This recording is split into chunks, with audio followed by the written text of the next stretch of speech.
விஜய் உங்கள் விஜய் உயிர் என்ன வரன்னா, ஆனா இவர் உயிரே போனாலும் வரமாட்டாரு. நம்ம பனையூர்ல போய் தான் பார்க்கணும். செத்த பிணத்தோட போனாலும் சரி, இல்ல செத்தவங்க உயிரோடு போனாலும் சரி, ஆனா வரமாட்டாரு. இதான் உண்மையும் கூட. விசாரணை மாறி இருக்கு. இந்த விசாரணையில பாத்தீங்கன்னா கரூர்ல கிட்டத்தட்ட விசாரணை முடிச்சுட்டு பனையூருக்கு வந்திருக்காங்க தாவேக்கா அலுவலகத்துக்கு.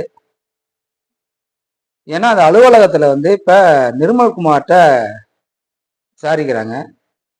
என்ன விசாரிக்கிறாங்கன்னா, நீங்க பயன்படுத்திய அந்த கரூர் பிரச்சாரத்துல பயன்படுத்திய சிசி ஃபுட்டேஜ், நேரடி ஒளிபரப்பான பென்டிரைவு இதையெல்லாம் கிட்டத்தட்ட 3 நாள்ல கொடுக்கணும் அப்படின்னு சிபிஐ சம்மன் கொடுத்துட்டு போயிருக்காங்க. அங்க இருந்த நம்ம தலைவர் விஜய் பனையூர்ல இருந்து நீலாங்கரைக்கு போயிட்டாப்ல அண்ணன். அவர் பயந்து போய் போனாரா, இல்ல நம்ம அண்ணன் வடிவேல் சொல்ற மாதிரி எடுத்தேம்பாரு ஓட்டம் அப்படிங்கிற மாதிரி போனாரா,